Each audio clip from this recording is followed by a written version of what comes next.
So you lack confidence and would very much like to gain some. Well, before I help you do just that, let's define what confidence is. Here's how I see it. Physical appearance. Looking in the mirror and loving what you see. Feeling comfortable in your own skin, dressing your body as you like, wearing any badass outfit without giving a rat's ass what anyone else thinks of it. Confidence in your skills. Knowing what you're capable of and trusting yourself that you can deal with whatever life throws at you, with your head held high and a deadly smile adorning your face. It's believing in your ability to better yourself every day, to keep showing up for yourself day in, day out. Your ability to present yourself as your best version in front of everyone you meet. To radiate elegance and grace and leave your shyness at home every time you venture out into the world. Trust in your judgment and intuition when it comes to choosing which people deserve to be in your life and which ones need a hard kick in the ass. Knowing your worth and not letting anyone else take away from it. Not seeking anyone's validation, especially not that of people who are not an important part of your life. Trusting in your determination to keep taking care of yourself, physically, mentally, and emotionally. Being able to stand firm by your decisions, even when they're hard, especially when they're hard. Overall, having unwavering conviction that you're capable of achieving whatever you set your mind to. That's what confidence is to me. But it wasn't always like this.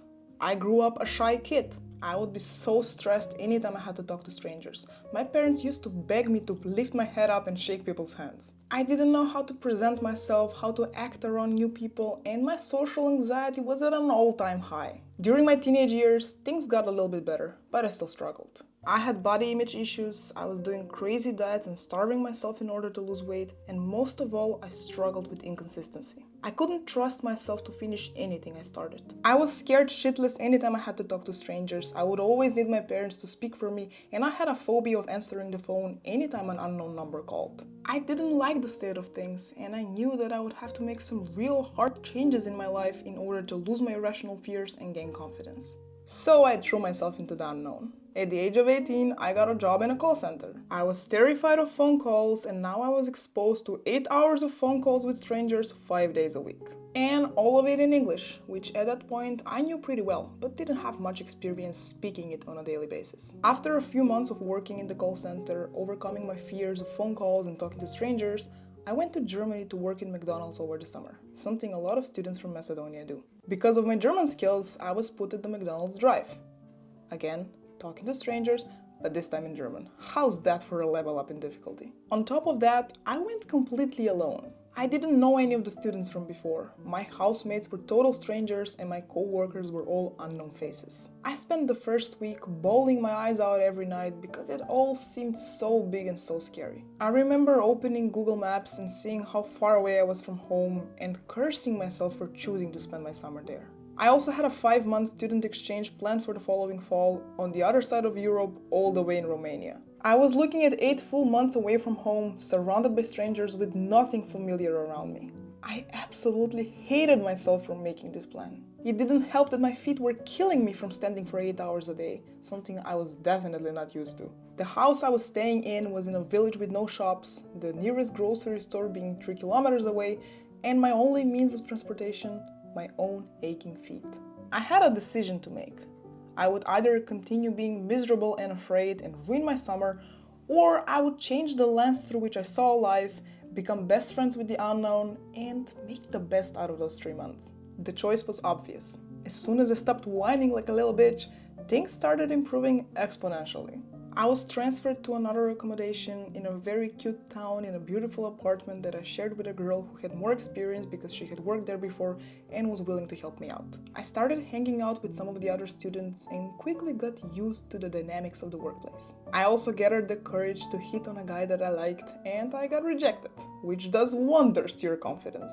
I also liked a girl and didn't get rejected, which helped me come to terms with my bisexuality. All in all, I had an amazing summer and came out of it a better version of myself, with newfound confidence. After those 3 months, I went on an exchange in Romania, again all alone, but this time with much less fear. I'll leave my exchange stories for another time and instead touch upon my confidence in regards to my physical appearance. This one took a bit longer to develop. A couple of years ago, I decided to stop bullshitting myself and get into the habit of eating healthy and exercising regularly. I have a whole video that I made on this topic, so you can go check that out if you're interested. I'll link it down below.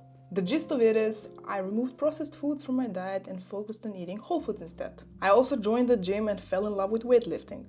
These two things combined have done wonders for my confidence, and not just from an appearance point of view. Don't get me wrong, my confidence skyrocketed as my body changed, but the most important changes had nothing to do with my looks. By showing up for myself every single day, I learned to trust myself. I learned that I can rely on myself to keep up with healthy habits and to take care of myself. Treating my body well made me love myself even more, and my relationship with myself became stronger than ever. The person I see in the mirror every day is one bad bitch that loves herself unconditionally and grabs life by the balls, repeatedly. Another aspect worth mentioning is my confidence in my skills and abilities when it comes to working in my field. A year ago, I got my first job in IT and felt severely incompetent. My imposter syndrome reared its ugly head and wanted to bury me 3 meters underground. But I knew better than that. Instead of letting myself become absorbed by my fear, I focused on getting better every day. I struggled with learning how to solve problems, and I struggled in communicating with my coworkers because it's all in Slovenian, which at that time I was far from fluent in. Why do I always put myself in jobs where I have to speak a foreign language? Anyways, after a whole year of working there, I can proudly say that I'm much more confident, both in my ability to do my job well and in my ability to speak Slovenian. I still make mistakes in both of those things, but I'm continuing to get better and I trust myself to overcome any obstacle I face. At this point, you can throw me in a Chinese company and I'll learn the language and integrate with the people in no time. Okay, my Romanian face might betray me, but I'll probably find a way to deal with it too. Something else I'm immensely proud of is learning to trust my intuition, both when it comes to making hard decisions and when it comes to choosing what people deserve to be a part of my life. When it comes to people, I feel like I have honed my skills to a point where I can tell you after one conversation with someone whether that person has a good heart and good intentions or is a self-serving bastard that doesn't deserve a second of my time and attention. And when it comes to decisions, I have learned to trust my intuition and listen to that inner voice that has my best interest in mind and would never betray me.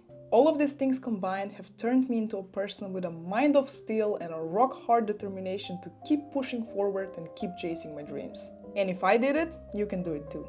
Let's talk about some actionable steps. First of all, observe yourself for a while and detect what your biggest fears are, where you're facing your toughest obstacles. Then throw yourself into a situation where overcoming those fears will be inevitable. In my case, that meant getting a job that included phone calls and talking to strangers. When you're in a stressful situation, instead of looking at the whole picture and getting stressed, try to focus on the task in front of you, on the next thing you need to do. And then try your best to accomplish that task as well as you can. Put yourself out there, mingle with people. You're not gonna become confident from the comfort of your own home where no one sees you and no one interacts with you. Seek out events and gatherings with people who have similar interests as you and make it a habit to talk to strangers, even if it scares the crap out of you. It will only get better with practice. Start taking care of yourself. If you struggle with confidence because of your physical appearance, take matters into your own hands. Fall in love with physical movement and start nourishing your body with fresh whole foods. As you start to change from the outside, you will also notice shifts from the inside. The more you work on building a healthy lifestyle, the more you will trust your own abilities to do what's best for your mind, body, and soul. If you're struggling with feelings of incompetence at your workplace, start seeking help. Whether from your coworkers or from the internet, start looking for resources that will help you get better at what you do. Sitting around and complaining about your lack of skills won't make things better, but taking action will. Quiet down and listen to yourself. Your intuition will never lie to you, but you have to be able to hear what it has to say. I know this can be hard when your mind is spiraling with negative thoughts, but it's not a helpless cause. Start by spending more time alone, doing calming activities like meditating, going on walks, journaling, and being in nature. The more quiet time you spend with yourself, the more able you'll be to strengthen the relationship with yourself and become capable of listening to your intuition. And for the love of God, stop listening to other people's opinions. No one knows what's best for you better than you. Most people that talk about you don't even have your best interests in mind and only want to see you fail. Don't listen to them. It doesn't matter what they think of your life because they're not the ones living it. Stop trying to please everyone and focus on living life in a way that makes you feel fulfilled and happy. Will you still doubt yourself even after doing all of this? Absolutely. We are all human, we are fragile and vulnerable. Even the strongest of us bend and crack. But you can do so much for yourself, and you can become the version of yourself that you're now only dreaming of. I believe in you. It's time you started believing in you too.